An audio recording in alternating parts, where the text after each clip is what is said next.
प्रथम भारती नाम, द्वितीय तु सरस्वती, तृतीय शारदा देवी, चतुर हंसवाहिनी, पंचम जगत्ती ख्याता, षष्ठ महेश्वरी तथा, सप्तमं तंतुकौमारी, अष्टमं ब्रह्मचारिणी, नवम विद्याधात्रीति, दशम वरदायिनी, एकादश रुद्रघंटा, द्वादश भुवनेश्वरी। एतानि नामानि पठेन् तथापि नवविघ्नभयतस्य सर्वसिद्धिकरतथा। नमस्कार, मी अश्विनी. स्वागत आहे सर्वांचं स्वामी माऊली चॅनलमध्ये. तर आज आहे गुरुवार आणि आजच्या ब्लॉगमध्ये मी आज सकाळपासून दुपारपर्यंत काय काय सेवा केल्या, पूजा कशी केली, पूजेची मांडणी कशी केली, यासोबतच आज देवी आईला मी वेगळ्या प्रकारे साडी नेसवली. साडी ही नेहमीसारखीच आहे, पण ती मी माझ्या पद्धतीने नेसवली. तर कशी नेसवली हे सुद्धा तुम्हाला पुढे दिसणारच आहे. पण त्याआधी व्हिडिओला एक लाईक नक्की करा आणि तुम्ही जर चॅनलवरती नवीन असाल तर चॅनलला लाईक, शेअर आणि सबस्क्राईब नक्की करा, जेणेकरून असेच नवनवीन व्हिडिओ तुम्हाला सर्वात आधी बघता येतील. चला तर मग आजच्या व्हिडिओला सुरुवात करूया. तर दिवसाची सुंदर सुरुवात आता तुम्हाला कळालंच असेल की उंबरठा पूजनाने केलेली आहे. तर सुंदर अशी छोटीशी रांगोळी मी साच्याच्याच सहाय्याने दारासमोर काढत असते आणि त्यानंतर उंबरठ्यावरती साच्याने रांगोळी जी आहे तर ती काढता येत नाही, त्यामुळे मग हातानेच काढते. तर छान असा वेल आज मी काढून घेतला होता आणि महालक्ष्मी मातेची पावलं आजूबाजूला काढली आणि हळदी कुंकू अक्षदा अर्पण केले आणि नेहमीप्रमाणे हळदीचं सुंदर असं लेपन माझं झालेलं होतं. त्यानंतर मग तुळशीची पूजा केली. गॅलरीमध्ये मी नर्मदेश्वर स्वयंभू शिवलिंग ठेवत असते, तर त्यांचीसुद्धा मी पूजा करून घेतली आणि त्यानंतर मग देवपूजेला सुरुवात केली. कारण आज गुरुवार होता आणि विशेष महिन्याची गुरुवारची पूजासुद्धा मला मांडायची होती. तर त्यासाठी मी देवपूजा जी आहे तर ती लवकर करून घेतली आणि त्यानंतर मग पूजेसाठी जे जे काही मला सामान लागणार आहे तर ते मी रात्री आधीच काढून ठेवलं होतं. कारण वेळेवरती खूप धावपळ होते, त्यामुळे मग रात्रीच मी थोडंफार पूर्वतयारी जी आहे तर ती करून ठेवत असते. तर सुंदर अशी माझी देवपूजा जी आहे ती झालेली होती.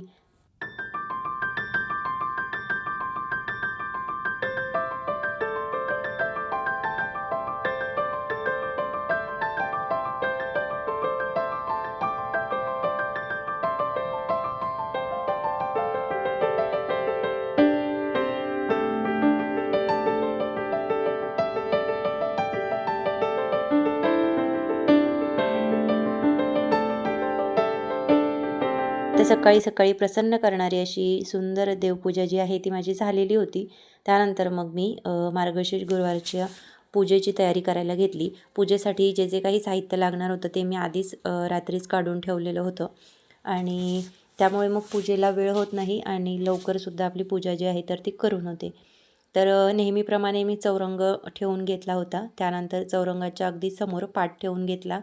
मागच्या आठवड्यामध्ये म्हणजे दुसऱ्या मार्गशीर्ष गुरुवारी मी छोट्या पाटावरतीच पूजा मांडणी जी आहे तर ती केली होती. पण आज मोठा पाट मी घेतला कारण मागच्या गुरुवारी पौर्णिमा होती, त्यामुळे मग सत्यनारायण पूजेची सुद्धा मांडणी करायची होती.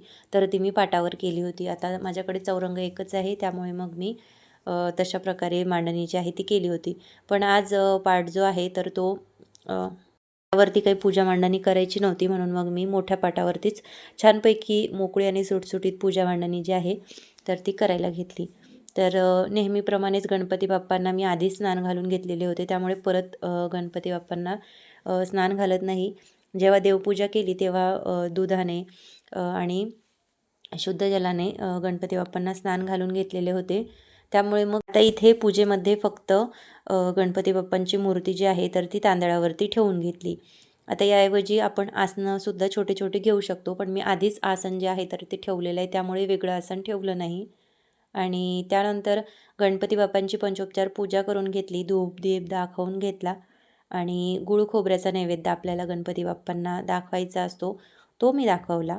आणि त्यानंतर मग लक्ष्मी मातेची मूर्तीची सुद्धा त्याचप्रकारे स्थापना करून घेतली. लक्ष्मी मातेच्या मूर्तीवरती सुद्धा पंचामृताने अभिषेक मी देवपूजा करत असतानाच केला होता. त्यामुळे मग आता फक्त मूर्ती जी आहे तर ती हळदी कुंकू लावून अलंकारित करून मी पूजेमध्ये ठेवून घेतली. आणि त्यानंतर 5 फळे आज माझ्याकडे होती, तर 5 प्रत्येकी एक एक फळ मी पूजेमध्ये ठेवलेलं होतं. आणि त्यानंतर महालक्ष्मी आईची ओटी भरून घेतली. ओटी ही आपण पिसाने किंवा साडीने सुद्धा भरू शकतो, ती आपल्या इच्छानुसार आहे. तर मी पिसाने ओटी भरत असते, म्हणून मग मी पिसाने ओटी भरून घेते. भरून झाल्यानंतर हळदी, कुंकू, अक्षता जे आहे तर ते ओटीवरती अर्पण केलं, एक फूल अर्पण केलं आणि त्यानंतर सर्व देवी देवतांना जे जे पूजेमध्ये मी मांडणी केलेले होते तर त्यांना हळदी, कुंकू आणि फुलं जे आहे तर ते अर्पण केले. त्यानंतर मग रांगोळी काढायची होती. तर रांगोळी तर ही नेहमीचीच आहे. म्हणजे मी ज्या रेडी पॅचेस रांगोळ्या असतात तर त्या घरीच बनवलेल्या आहे, अगदी बाजारासारख्या नाही. पण पूजेमध्ये आपल्याला पैकी व्यवस्थित मांडता येईल अशा प्रकारच्या सुंदर अशा रांगोळ्या ज्या आहेत त्या मी घरीच बनवलेल्या आहे. रांगोळ्यांची फिनिशिंग एवढी आलेली नाही, पण निदान पूजेपुरतं किंवा मग पूजेमध्ये आपली घाई गडबड होत नाही. तर अशा प्रकारची रांगोळ्या ज्या आहेत तर त्या मी घरीच बनवलेल्या आहे. आणि सुरुवातीला मी हे जे ऑरेंज कलरमध्ये लोटस आहे तर ते ठेवून बघितले, पण ते पुरेसे नव्हते, म्हणून मी परत ते काढून घेतले आणि त्यानंतर असा छोटासा एक बॉर्डर रांगोळीचा सेट मी तयार केलेला आहे, तर तो मी ठेवून बघितला, तर तो छान वाटत होता, म्हणून मग मी तो ठेवून घेतला. कारण आज मी जे कमळ घरी तयार केलेलं होतं ते ठेवणार होते, तर त्याला मॅचिंग असं काहीतरी करायचं होतं. त्यामुळे मग रांगोळी जी आहे तर बाकी काही नाही, पण रांगोळ्या त्याच्यावरती मॅच होणार होत्या, म्हणून मग मी त्या ठेवून घेतल्या. आता सगळं सामान आपल्या इच्छेनुसारच होतं असं नाही, कधी-कधी काहीतरी कमी जास्त पूजेमध्ये होऊन जातं. मला जे जे काही माझ्याकडे होतं अवेलेबल, तर त्यानुसार मी पूजेची मांडणी जी आहे तर ती केली होती. तर सुरुवातीला बघा पूजेची मांडणी करून घेतली आणि हे जे आता तुम्हाला इथे व्हिडिओमध्ये दिसत आहे तर हे मी रात्रीच लावून घेतलेलं होतं भिंतीला. कारण सकाळी काय होतं, नाही जरी म्हटलं तरी त्याच्यामध्ये आपला 10-15 मिनिटांचा वेळ तरी जातोच. त्यामुळे मग मी अशा ज्या काही छोट्या-छोट्या वस्तू आहे की त्या आपण आदल्याच दिवशी करून ठेवू शकतो, तर त्या मी रात्रीच करून ठेवत असते, जेणेकरून मग वेळेवरती धावपळ होत नाही. तर हे छोटे-छोटे लोटस आहे, हे मी दिवाळीच्या वेळेस घेतले होते. हे मी तुम्हाला एका व्हिडिओमध्ये सुद्धा दाखवले होते. तर हे मी मिशोवरून घेतलेले आहे. अगदी स्वस्त आणि मस्त असे लोटस आहे. तर आपण ते भिंतीला किंवा मग इतर ठिकाणी डेकोरेशनच्या वेळेस वापरू शकतो. तर मी ते घेतल्यानंतर आता पहिल्यांदा लावलेले आहे आणि सुंदर दिसतं आहे. तर लोटस वगैरे मी रात्रीच लावून घेतले होते. त्यानंतर मग देवीची साडी तयार करायची होती, तर तीसुद्धा मी आदल्याच दिवशी तयार करून ठेवली होती आणि वेळेवरती फक्त देवी यायला ती नेसवायची, बस एवढंच मी बाकी ठेवलं होतं. तर कारण याच्यामध्ये खूप वेळ जातो. मग सकाळी सकाळी म्हटलं की सकाळचा स्वयंपाक, सकाळची देवपूजा आणि इतरही कामं असतात, त्यामुळे मग सगळं काही वेळेवरती होत नाही. म्हणून मग मी अशी थोडीशी जी तयारी आहे तर ती आधीच करून ठेवते. तर ह्या साडीच्या मिऱ्या ज्या आहेत त्या मी व्यवस्थित घालून घेतल्या. आता ही साडी नाही आहे, पीसच आहे, पण त्याला मी साडीचा जसा आकार असतो त्यानुसार त्याच्या मिऱ्या घालून घेतल्या आणि घरीच जशी मला जमेल तशी साडी जी आहे तर मी ती तयार करून घेतली. तर मला ही जी देवी आईची साडी आहे ही जमली असेल तर कमेंटमध्ये नक्की सांगा आणि यात मी काही आणखी बदल करू शकेल का, तर हे सुद्धा मला कमेंट करून नक्की सांगा.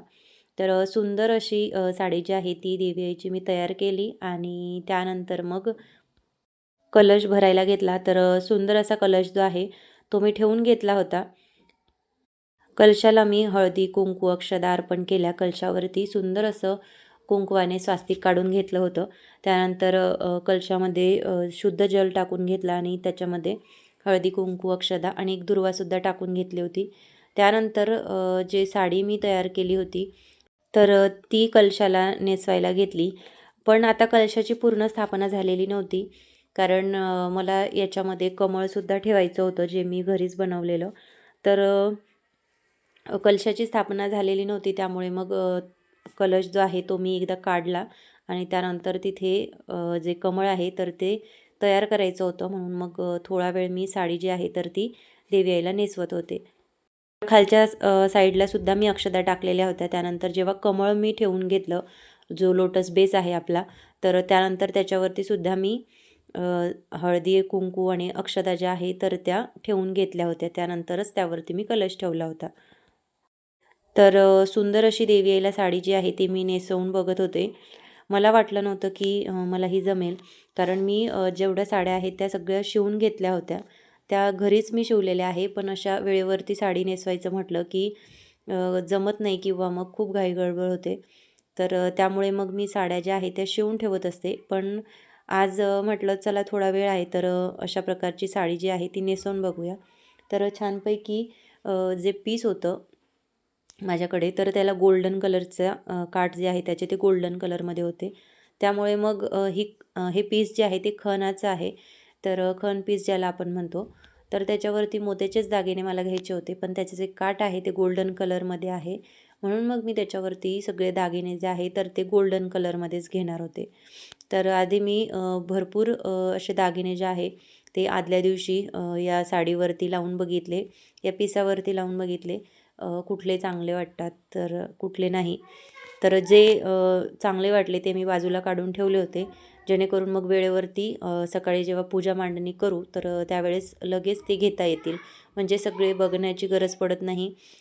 सगळे दागिने जे असतात ते एकत्रित झाले की मग कुठलं घालायचं कुठलं नाही असं होतं. म्हणून मग मी आदल्याच दिवशी ती तयारी जी आहे ती करून ठेवते. तर खाली जे आहे तो आपला लोटसचा बेस मी ठेवलेला होता आणि फक्त त्याला कमळाचं जे पाकळ्या आपण ज्याला म्हणतो तर त्या लावायच्या ठेवल्या होत्या. कारण त्या जर लावल्या असत्या तर साडीला धक्का लागतो किंवा मग कलशाला धक्का लागतो. त्यामुळे मग मी त्याच्यावरती पाकळ्या ज्या आहेत त्या लावल्या नाही. कारण काय होतं त्या आधी जरी लावल्या तरी मग दागिने वगैरे घालायच्या वेळेस किंवा मग वेणी वगैरे आपण लावत असू, गजरा लावत असू, कानातले वगैरे नथ जे काही साहित्य आहे देवीला ते आपण घालत असताना त्या कमळाला किंवा त्यांच्या पानाला लागतात आणि ते कमळाच्या बेसचे पानं जे आहे ते एवढे लूज आहे की ते धक्का लागल्यानंतर लगेच पडतात. म्हणून मग मी त्याच्या ज्या पाकळ्या आहेत तर त्या सगळ्यात शेवटी लावणार होते. कारण त्या खूप लूज आहे आणि मी जेव्हा कलर केला तर त्यानंतर त्या थोड्याफार फिट बसतात त्या बेसमध्ये पण तरीही तेवढ्या फिट त्या लोटसमध्ये बसत नाही म्हणून मग मी त्यानंतरच लावणार होते. तर साडी आहे ती मी देवी आईला नेसवली होती. तर तुम्ही बघू शकता मला एवढी व्यवस्थित नाही जमली. पण तरी मी पहिल्यांदा नेसवून बघणार होते. त्यामुळे मग म्हटलं चला आता जशी नेसवता आली तशी नेसवून बघू. तर छान अशी साडी जी आहे ती देवी आईला नेसवली आणि त्यानंतर जो आपला मुखवटा आहे देवी आईचा तो घालायला घेतला. तर आता या मुखवट्यालासुद्धा मी जे आयलॅशेस लावत असते तर ते मी रात्रीच लावून ठेवले होते. कारण सकाळी मग ते व्यवस्थित लावल्या जात नाही किंवा मग खूप गडबड असते तर गडबडीमध्ये ते व्यवस्थित लागत नाही किंवा मग पडतात आणि तुटायची भीती असते. त्यामुळे मग मी ते रात्रीच लावून ठेवले होते आणि एका मोठ्या कॅरी बॅगमध्ये ते व्यवस्थित ठेवले होते जेणेकरून त्याच्यावरती थोडी जरी धूळ बसली नाही तर मग चेहरा वगैरे खराब होतो. म्हणून मग मी प्लास्टिकच्या कॅरी बॅगमध्ये हा मुखवटा जो आहे तर तो ठेवत असते. तर रात्रभर मी असाच मुखवटा ठेवलेला होता. त्यानंतर मग सकाळी डायरेक्ट काढला आणि मग आपल्याला कलशाला लावायचा असतो. बस एवढीच तयारी मी करून ठेवली होती. कारण मग ह्या छोट्या-छोट्या वस्तू असतात ज्यांना 5 ते 10 मिनिटं जरी लागत असले तरी त्याच्यामध्ये आपला खूप वेळ जातो. नाही न म्हणता आपला 1-1.5 तास पूजेमध्ये जातो. त्यामुळे मग वेळ वाचावा म्हणून मग मी अशी पूर्वतयारी जी आहे तर ती आधीच करून ठेवते. तर तुम्हाला आधी सांगितल्याप्रमाणे मी दागिने जे आहे ते रात्रीच काढून ठेवले होते. या पिसावरती दागिने वगैरे मी लावून बघितले कुठले छान वाटतात.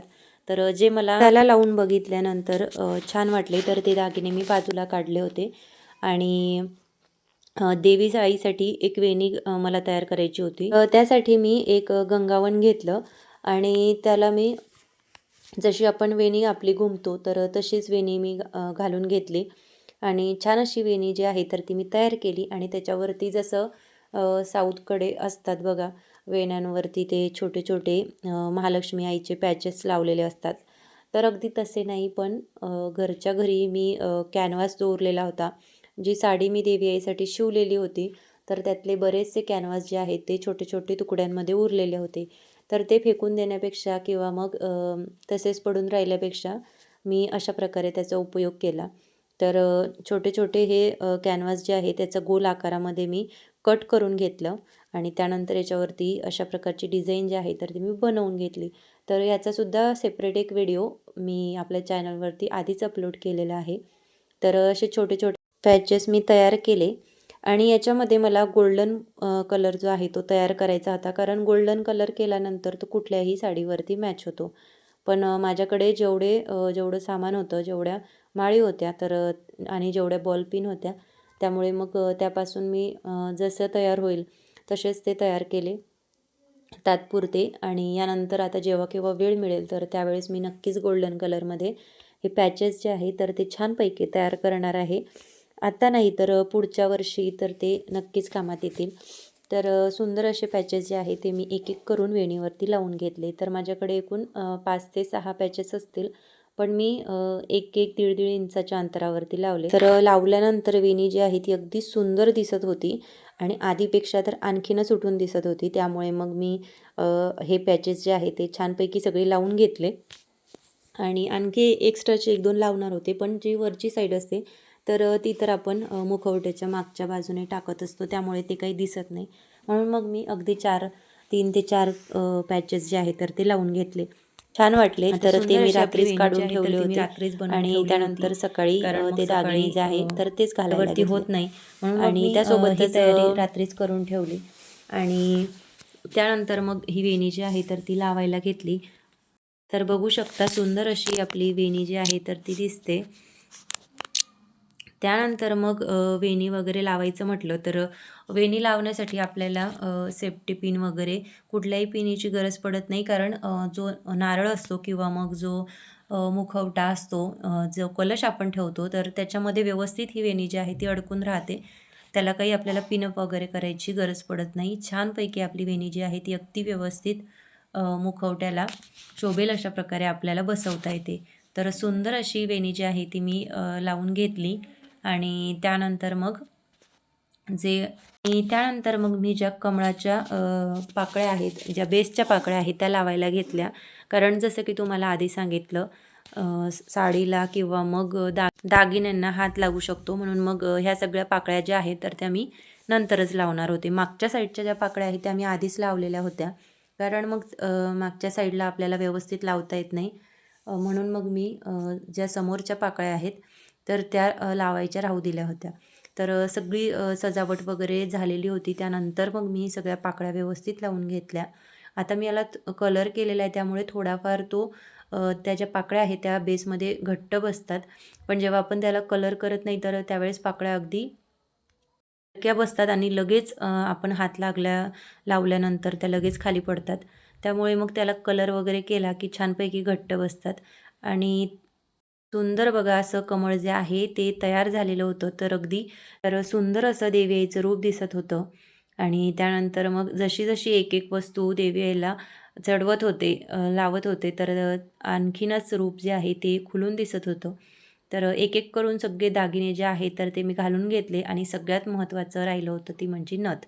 तर नथ जी आहे ती मी सगळ्यात शेवटी घालते, कारण मग तिलासुद्धा धक्का लागतो पूजेच्या वेळेस, पूजा मांडणी करताना, म्हणून मग नथ जी आहे तर ती मी सगळ्यात शेवटी घालते. आणि सुंदर अशी पूजा मांडणी जी आहे तर ती आपली झालेली होती. आता यानंतर समया लावायच्या होत्या. तर पहिल्या गुरुवारी जेव्हा मी पूजा मांडणी केली होती तर मला एका ताईने कमेंट केली होती की ताई पूजा मांडणी छान आहे, पण तुम्ही त्याच्यामध्ये समया ठेवायला पाहिजे होत्या, मांडायला पाहिजे होत्या. तर मी पहिल्या गुरुवारीसुद्धा घेणार होते, पण त्यावेळेस खूप घाई-गडबड झाली, त्यामुळे लक्षातच आलं नाही. म्हणून मग मी दुसऱ्या मार्गशीर्ष गुरुवारलासुद्धा समया ज्या आहेत तर त्या घेतल्या होत्या, छानपैकी लावल्या होत्या. आणि त्यानंतर आता आज पण सुंदर अशा समया ज्या आहेत त्या मी आधीच आदल्या दिवशी घासून ठेवल्या होत्या, जेणेकरून मग वेळेवरती घासावं लागत नाही, कारण तेवढंच आपला वेळ वाचतो. तर सुंदर अशा समया ज्या आहेत त्या मी ठेवून घेतल्या. आणि समयांच्या वरच्या बाजूला असं एक जॉईंट आहे तर तो निघतो. तर ज्यावेळेस आपण समया डायरेक्ट लावतो त्यावेळेस ते मी ठेवत असते, पण त्यावरती जर एखाद्या वेळेस काही दिवा वगैरे ठेवायचा असला किंवा मग वाटीमध्ये काहीतरी पूजा मांडणी करायची असली, देवीची मूर्ती ठेवायची असली, तर त्यावेळेस तो वरचा जो भाग आहे तो मी काढून घेत असते. तर आज मला तसंच काहीतरी करायचं होतं. जी समई आहे तर समईवरती मला एक कॅन्डल ज्या आहे छोट्या-छोट्या त्या ठेवायच्या होत्या. माझ्याकडे कवड्यांचे छोटे 2 स्टँड आहे दिवे लावण्यासाठी, तर ते मला त्याच्यावरती ठेवायचे होते. कारण त्यामुळे समया आणखीनच सुंदर दिसतात, म्हणून मग मी ज्या कवड्यांचे दिवे आहे छोटे तर ते त्याच्यावरती ठेवून घेतले. आणि ज्या कॅन्डल आहे त्या लावून घेतल्या. आणि तुपाचा दिवासुद्धा मी बाजूला लावलेला होता. आणि तेलाचासुद्धा एक दिवा मी पूजा मांडणी करायच्या आधीच लावून घेतलेला होता.